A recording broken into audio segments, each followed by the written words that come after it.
Welcome to this explainer. Today we're tackling something that is literally one of the most fascinating puzzles in modern finance, proving the financial value of completely invisible things. Think about it. How do you actually put a price tag on a brilliant idea, a massive brand, or a piece of software? Well, Accounting Standard 26, or AS26, is the ultimate gatekeeper that decides exactly what invisible items get the privilege of being counted as actual value on a company's books. Okay, let's dive into this. Here is our step-by-step roadmap for today. We'll start with defining the untouchable, then we'll meet our gatekeeper with the bouncer's rules. Third, purchased versus internally generated. Fourth, research versus development. And finally, amortization and useful life. All right, part 1, defining the untouchable. To truly wrap our heads around this, we need to build up the concept of an asset from absolute zero. At its core, an intangible asset is basically just an asset that totally fails the can I touch it test. It completely lacks physical substance. We're talking about things like a patent, a brand name, a software license, or trademark. But here's the catch. Before something can even be considered an intangible asset, it first has to meet the foundational rules of being an asset at all. There are 3 really strict baseline conditions every single asset has to meet. First up, the company absolutely must control it.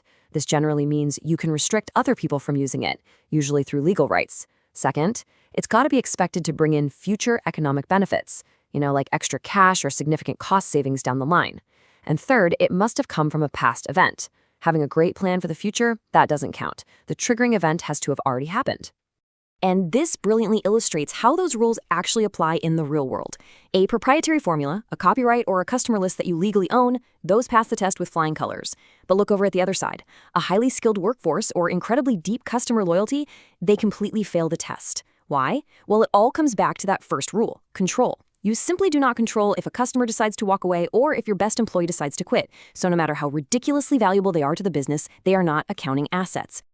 Moving right along to Section 2. The bouncer's rules.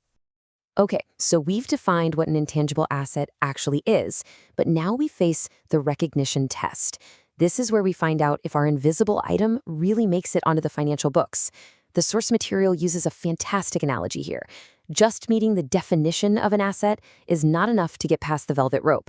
You have to think of AS26 like a super strict bouncer at an exclusive club. And this bouncer, he has 2 non-negotiable conditions for entry. Here are the 2 rules you absolutely have to pass to officially record the asset. Condition 1. It is probable, not just possible, but probable, that future economic benefits will flow to the company because of it. Condition 2. Its cost can be measured reliably. If it fails either of these conditions, the bouncer throws the item out. It doesn't get anywhere near the balance sheet. Instead, whatever money you spent on it is immediately treated as an expense, going straight to the profit and loss account. Which brings us to part 3, purchased versus internally generated. Now, this incredibly strict criteria leads to a dramatic difference in how the bouncer treats items based entirely on where they came from. This is a massive distinction. If you buy a brand from someone else, a purchased asset, you paid a specific, negotiated price for it, right? That means the cost is highly measurable, it easily passes the bouncer's second rule, and it qualifies for the books. But what if it's internally generated? Say you slowly build up a phenomenal brand reputation or customer goodwill over several years. The cost of doing that is completely inseparable from just running your day-to-day business. Because you can't reliably carve out and measure that exact cost, internally generated goodwill and brands are literally never recognized on the books. Let's move into Section 4, research versus development. The source material refers to this next bit as the trickiest bit. What happens when a company builds an intangible asset entirely in-house, not just by existing, but through heavy, deliberate investment, like researching a brand new pharmaceutical drug? Well, AS26 demands that we split this work into 2 distinct stages, starting with the research phase. The defining question of this phase is right there. Can this even work? In the research phase, you're exploring, discovering, and experimenting. Because you are still asking if it can even work, you obviously can't prove a future economic benefit yet. Therefore, everything spent in the research phase is always expensed. No asset is recorded. So, the crucial point is the clear dividing line between research and development. While research is super uncertain and always gets expensed, development is an entirely different ballgame. In the development phase, you're actively taking those research findings and applying them to actually build something usable. It's now technically and commercially feasible. Because you finally know it works and you're building the final version, This is exactly where costs can be capitalized, meaning they're finally recorded as an actual asset. But remember our bouncer? Even in the development phase, you don't just automatically get to capitalize everything. You only get to capitalize the asset after passing 6 very specific checkpoints. You must prove technical feasibility, demonstrate a real intention to complete it, show you have the absolute ability to use or sell it, and prove you have the resources available to finish the job. Basically, you have to prove, beyond a doubt, that you are genuinely building a workable final version. Finally, Section 5, amortization and useful life. All right, let's talk about the resolution here. What happens after our intangible asset passes every single test, charms the bouncer, and finally makes it onto the balance sheet? We enter the phase of amortization and useful life. Once recognized, an intangible asset doesn't just sit there at its original cost forever. Just like a physical piece of machinery depreciates over time, an intangible asset amortizes. Amortization is basically just the process of spreading the cost of that intangible asset out over its useful life and recording a portion of it as an expense every single year.